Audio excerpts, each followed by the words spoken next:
अवधूत चिंतन श्री गुरुदेव दत्त। प्रिय दर्शकों एवं मेरे मित्रों, आप सभी लोगों का मेरे भाग्य चक्र फॉर्चून टेलर कार्यक्रम में पंडित हर्ष पनिकर बहुत बहुत हार्दिक स्वागत करता हूं। आज हम बात करने जा रहे हैं भगवान श्री दत्तात्रेय जी की।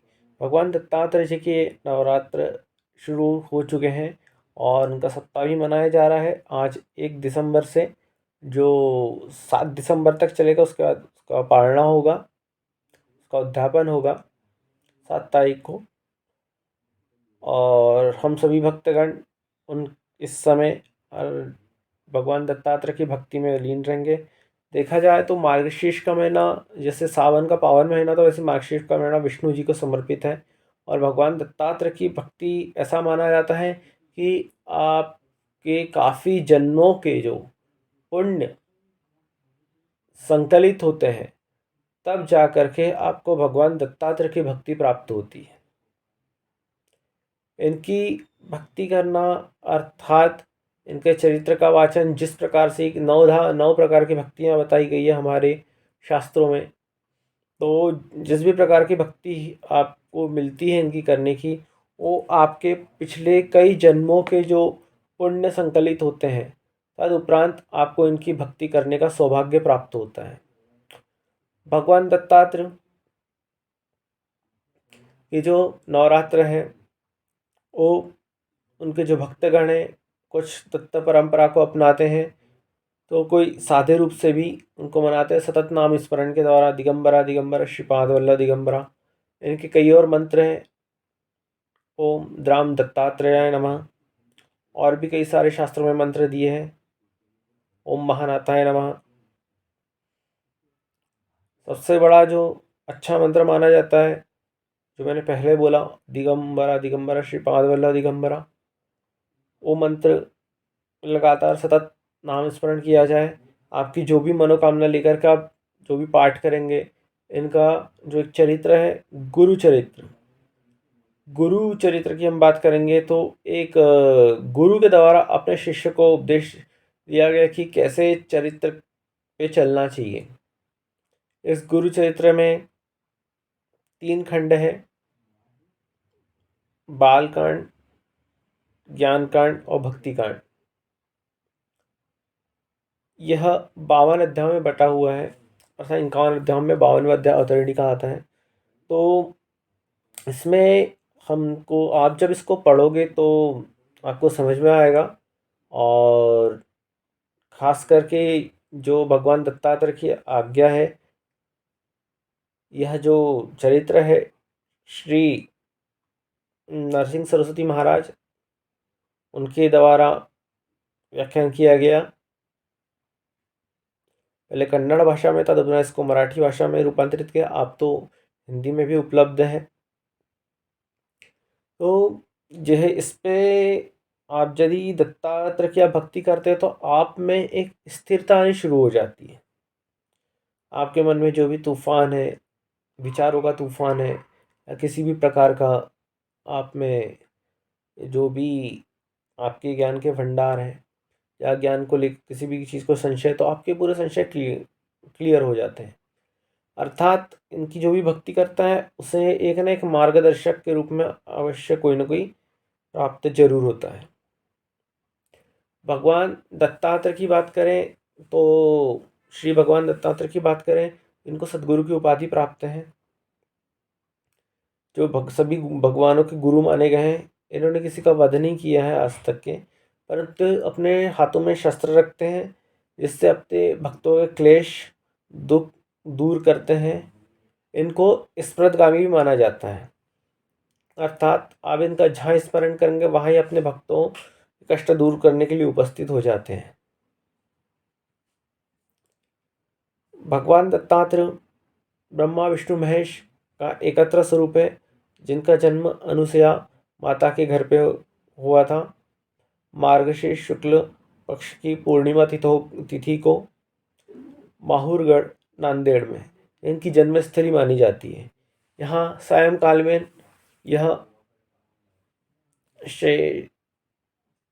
शयन भी करते हैं। भगवान दत्तात्रेय का अर्थात दत्त का अर्थ होता है जो आपके अस्तित्व का बोध कराए। देखिए, दत्त का अर्थ देना होता है, आप जो सोचते हैं, जो करते हैं, वो आपको प्राप्त हो। आपके अस्तित्व का गुरु वही होता है जो आपको अपने अस्तित्व का बोध कराए, अर्थात आपको स्वयं को जानने के लिए कि आप स्वयं क्या हो। परमात्मा हम सभी में निहित है, भगवान सर्वव्यापी है, आप में भी निहित है, हम सभी आत्मा है, आत्मा ही परमात्मा का वास होता है, तो इस स्वयं का बोध होना काफ़ी आवश्यक है। तो वो एक गुरु ही करा सकता है, तो इनको सद्गुरु की उपाधि प्राप्त है, पहले गुरु शिव माने गए हैं। तो यह तो तीनों गुरुओं का एकत्र रूप है, ब्रह्मा विष्णु महेश का। अच्छा, एक प्रकार से यह त्रिगुण माने जाते हैं। हमारे शरीर में 3 गुण माने जाते हैं, सात्विक, राजसिक, तामसिक, 3 गुण होते हैं। तो तीनों का नियंत्रण इसमें अवश्य होता है इनकी भक्ति करने से। एक आप देखेंगे तो एक प्रकार से संतुलन होता है। इनका जो एक स्वरूप है, ये एक संतुलन को दर्शाता है कि किस प्रकार से संतुलित रह करके जीवन यापन किया जाए। इनके और भी नाम हैं। एक है अवधूत। अवधूत का अर्थ होता है जिसको किसी से कोई मतलब नहीं और अहंकार का जो नाश करे। अहंकार कई रूप से हो सकता है, किसी को सौंदर्य का अहंकार होता है, किसी को ज्ञान का अहंकार होता है, किसी को किसी चीज़ का अहंकार होता है। तो ये उस अहंकार का नाश कराते हैं और आपका अपने आप से स्वयं से परिचय कराते हैं। उसके बाद एक होता है, नाम है इनका दिगंबर। दिगंबर का अर्थ होता है चहु और व्याप्त। इनका संदेश ये है दिगंबर नाम से कि ईश्वर अर्थात भगवान सभी ओर व्याप्त है, हर स्वरूप में है, सभी दिशाओं में व्याप्त है। तो यह एक स्वरूप है इनका जो बताता है, और इनके और भी स्वरूप हैं। वैसे इनके साथ में जो रहती है गौ माता रहती है, जो पृथ्वी तत्व है। इस प्रकार से गाय अपने बच्चों का लालन पालन करती है, उसी प्रकार से पृथ्वी तत्व से संबंधित पृथ्वी भी अपने जो बच्चे हैं, पृथ्वी के हम सभी बच्चे रहते हैं, हमारे लिए काफ़ी सारे पेड़ पौधे और लगाते हैं। किसान मेहनत करता है तो उसे धन उपजता है, वो अपने बच्चों को पोषण करता है। भगवान दत्तात्रेय का ज्योतिष में संबंध मृगशिरा नक्षत्र से माना जाता है। इनका मृगशिरा नक्षत्र में जन्म हुआ था। और इनके साथ में आय के साथ में कुत्ते भी रहते हैं 4, जिनको वेद संज्ञक है। अर्थात जैसे कुत्तों को अंदर एक जो टेंडेंसी रहती है किसी चीज़ को भाप जाते हैं, तो वैसे जो वेदों का अध्ययन करते हैं, वैदिक ब्राह्मण, तो उनको पूर्वाभास होने की क्षमता अर्थात प्राप्त होती है, तो काफ़ी ज्ञान प्राप्त होता है। मतलब आत्ममंथन के लिए देखा जाता है। जल तत्व को जो है वो करता है, जो ये जो है ज्ञान अर्थात ऐसा है कि करके बहुत ही अंदर तक के गहरा ज्ञान प्राप्त करने के लिए, अर्थात इन्हें वेद के स्वरूप में अपने साथ में कुत्तों को रखा है। उसके बाद इनके कमंडल है जो ब्रह्म की शक्ति को निर्देशित करता है। इनका ये कहना है कि आखिर में सभी को एकत्रित तो एक संकलित होकर के एक स्थान में ही समाहित होना पड़ता है। इनके हाथ में जो कमंडल है उसको दर्शाता है। में शंख चक्र जो विष्णु के प्रतीक है, जिनका का पालन पोषण करना है, अर्चन करना अपने भक्तों का। और त्रिशूल जो त्रिदोष के संतुलन को दर्शाता है, वात पित्त और कफ। हमारे जो त्रिदोष होते हैं, सत रज तम, तीनों के संतुलन को दर्शाता है। तीनों का संतुलन कैसे किया जाए, हमारे शरीर में जो 3 नाड़ियां हैं, ईड़ा पिंगला सुषुम्ना, उसको कैसे वो किया जाए, नियंत्रित किया जाए और ध्यान किया जाए, वो सब इनके द्वारा पता चलता है। हमारे शरीर जो भाव सागर अर्थात मणिपुर स्वादिष्ठान चक्र के ऊपर में जो स्थान है सागर, वहाँ पे दत्तात्रेय भगवान का स्थान माना गया है। और इनके साथ में जो एक झोली है, वो अहम को नष्ट करते हुए संतुष्टि को दर्शाती है। अर्थात आपको जो मिले भिक्षा से उसमें आपको संतुष्टि जो है वो दर्शाते हैं, मतलब भगवान दत्तात्रेय। उसके बाद में इनके कई और क्षेत्र हैं, जैसे एक मैंने माहौर बताया जो इनकी जन्मस्थली, इसके अलावा गिरनार है जो गुजरात में है, गिर के पर्वत के ऊपर। ऐसा ऐसा वो कहते हैं कि काफ़ी लोगों द्वारा वहाँ से भगवान दत्तात्रेय प्राप्त का मोक्ष प्राप्त करने गिरनार, नार का शब्द आप ले सकते हैं नर से नारी मतलब एक शब्द बना है जो, तो वहाँ से ऐसा पहले होता था कि वहाँ से लोग सुसाइड करते थे ताकि हमको मोक्ष प्राप्त हो। तो हम इस स्थान से यदि प्राप्त हो, हमको गुरु की सदगुरु की कृपा प्राप्त होगी, दत्तात्रेय की, तो ऐसे लोगों की मान्यता थी, परंतु ऐसा कुछ भी नहीं है। उसके बाद है इनका एक क्षेत्र है पीठापुर, जो कर्नाटक में है, पुरपुर लाड़ कारंजा, जहाँ पे नरसिंह सर पीठापुर में श्रीपाद वल्लभ जो कलयुग का पहला अवतार है उस रूप में विराजमान है। उसका लाड़ कारंजा श्री नरसिंह सरस्वती, जिनके द्वारा गुरु चरित्र व्याख्यान किया गया प्रथम मुखांक, वो है, उस रूप में विराजमान है। और पीठापुर तो गोदावरी नदी के तट पर है। उसके बाद लाड़ कारंजा जो वाशिम जिला आता है वहाँ पे है। और उसका नरसिंहवाड़ी है जो कोल्हापुर में है, नरसिंहवाड़ी। उसके बाद में औदुंबर क्षेत्र जो सांगली में है, महाराष्ट्र में। उसके बाद गाणगापुर जो भगवान दत्त की तपस्थली भी मानी जाती है, वहाँ पे पंचगंगा नदी है, औदुंबर का वृक्ष है, ऐसी मान्यता है। अर्थात चमत्कार देखे गए हैं कि जो भी व्यक्ति वहाँ पंचगंगा में स्नान करता है, औदुंबर वृक्ष की प्रदक्षिणा करता है, उसकी जो भी व्याधि है वो नष्ट अवश्य हो जाती है। और उसके बाद है एक माणिक नगर और अक्कलकोट, भगवान स्वामी समर्थ महाराज जहाँ पे विराजमान है, जो जिनका बालू में से प्राकट्य हुआ था, चौथा अवतार माना जाता है। उसका माणगांव का श्री क्षेत्र, कड़गंजी, गरुड़ेश्वर, मंथनगढ़, ये सब इनकी स्थली है, प्राकट्य स्थान हुए हैं। इनके जो अवतार है, पहला जो स्वयं दत्तात्रेय होता है, उसका कलयुग का जो पहला अवतार माना जाता है श्रीपाद वल्लभ अवतार जो है, कलयुग का पहला अवतार माना जाता है। इनका जो कहते हैं श्रीपाद चरितामृत, जो काफ़ी गूढ़ रहस्य से भरा है, जिसमें कई ज्योतिष से संबंधित भी काफ़ी सारी चीज़ें उपलब्ध हैं। और हाँ, जो गुरु चरित्र है, अर्थात ऐसा ही मान्यता है, अनुभव है लोगों का कि जब तक गुरु की आज्ञा नहीं होती तब तक शायद आपके भाग्य नहीं मिल पाता। और यदि आपके भाग्य में मिल गया इनके चित्र को पाठन करने के लिए, समझ लो आपके ऊपर गुरु की कृपा अवश्य हो गई। यह जो गुरु चरित्र है, कोई भी इनका जो श्रीपाद शिव चरितमृत है, ये सिर्फ एक ग्रंथ न होकर के आप इसको एक छठवां वेद भी मान सकते हैं। इतना ज्ञान से भरा है, और इसको सिर्फ पढ़ने से नहीं, अनुभव में लाने से आपको काफ़ी सारी चीज़ें मिलेगी।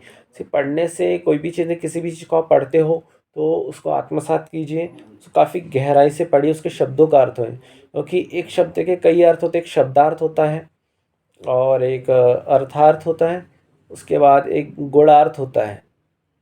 एक शब्द को समझने के लिए काफ़ी सारी चीज़ें लगती, शब्द के कई अर्थ होते हैं, उस चीज़ को आपको समझना पड़ेगा। और एक गुरु को समझना तो शिष्य के लिए मतलब करके एक ही तरह से प्राप्त हो सकता है, वो है सेवक या शरणागति के रूप में। गुरु से जो भी मिले उसको प्राप्त करें और सरेंडर करके रहे, उनको मतलब समर्पण के भाव रखें, उससे वो प्राप्त कर सकता है। गुरु से जो भी ज्ञान उसको प्राप्त हो सकता है, करुणा या कृपा प्राप्त हो सकती है, उसको गुरु से प्राप्त हो सकती है। इनका जो है, इनकी भक्ति करने से आपके जन्म जन्मांतर के दुख दोष और पाप नष्ट हो जाते हैं, और किसी न किसी रूप में अपने भक्तों से मिलकर के अवश्य जाते हैं। श्री भगवान दत्तात्रेय का जो श्रीपाद वल्लभ जो स्वरूप है उनका, उस रूप में इनका कहना है कि मेरे जिस चरित्र का जहाँ पे भी पठन होता है वहाँ पे मैं सूक्ष्म रूप से विराजमान अवश्य होता हूँ। और यह जो श्रीपाद वल्लभ श्री चरित्रामृत है या गुरु चरित्र है का पाठन करते हैं, इसमें से ऐसा देखा गया है वैज्ञानिक आधार पे भी कि कुछ ऐसी रेस भी निकलती हैं या ज्ञान के भंडार के रूप में, कि जो अपने भक्तों का रक्षण अवश्य करते हैं। यदि आपके यहाँ पे ये ग्रंथ है तो आपके ऊपर कभी भी कोई भी गलत तंत्र मंत्र प्रयोग बिल्कुल नहीं हो सकता। साक्षात देव गुरु का सतगुरु का वास्ता आपका सतत रक्षण करेंगे। जब भी आप इनको स्मरण करेंगे, आपका समर्पण किया आपने इनको, तो आपके यहाँ अवश्य दर्शन अवश्य देंगे। आप किसी न किसी रूप में रक्षण आपकी अवश्य या मदद अवश्य करेंगे। और भगवान ये एक काफ़ी अच्छा मैनेजमेंट भी बताते हैं गुरु चरित्र में, कि दाम्पत्य जीवन कैसा होना चाहिए। आजकल देखने में आता है कि जो समर्पण जो है पति पत्नी का एक के प्रति या दाम्पत्य जीवन में समर्पण है, बिल्कुल भी ख़त्म होने के तौर पे आज जिस प्रकार से देखने में आता है करके कि आजकल जो विश्वास की भावना नहीं रही है किसी भी पति पत्नी में, क्योंकि सोशल मीडिया का इतना दुरुपयोग हो गया है या बहुत सी चीज़ों का हम कलयुग की ओर अग्रसर हो रहे हैं। तो कलयुग में भी किस प्रकार से आपको वहन करना, अपना जीवन निर्वाह कैसे करना, वो भी काफ़ी अच्छा इसमें सीखने को मिलता है पठन करने से। ये गुड रस है, इसमें कई बीजा मंत्रात्मक भी है, आपको इस कहानियों के माध्यम से इसमें बताया गया है। आप उसको समझिए, कैसा जीवन आपको जीना चाहिए और कैसा अपने आप पे काबू करना आना चाहिए।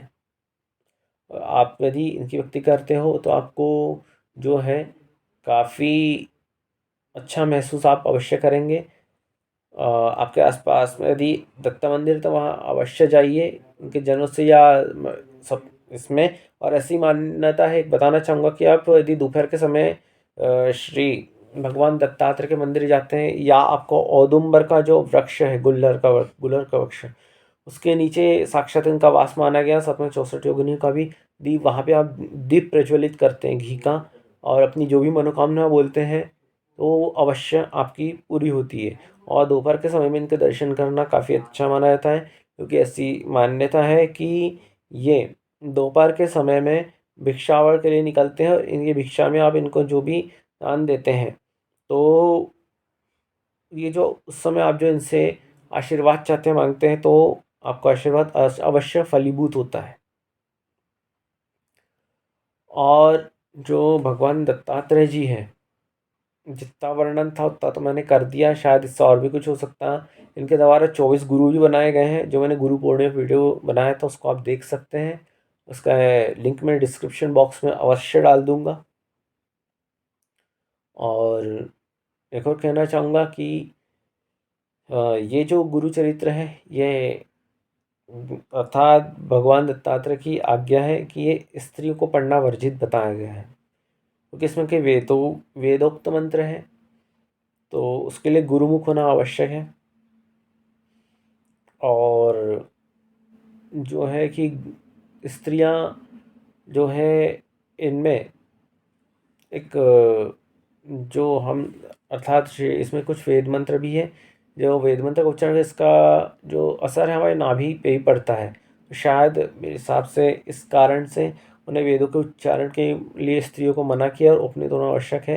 तो आप किसी जो मर्मज्ञ जो योग्य पंडित हैं उनके द्वारा अपने पठन पाठन करवा सकते हैं, या इसको आप सुन सकते हैं। जो भी आपके नज़दीकी मंदिर दत्त मंदिर है वहाँ पे जाकर का सुन सकते हैं। आजकल तो इसके ऊपर यूट्यूब पे भी उपलब्ध है, तो आप इसको सुन अवश्य सकते हैं। काफ़ी सारी कथाएं हैं, उस पूरी चरित्र का जो भी इनका चरित्र उसको अवश्य सुन सकते हैं।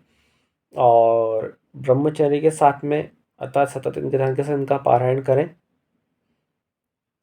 और निरंतर इनका ध्यान स्मरण करते रहें। और मैं चाहूँगा भगवान दत्तात्रेय की जो भी ये मेरा प्रोग्राम देख रहे हैं उन सबकी मनोकामनाएं अवश्य पूरी हो।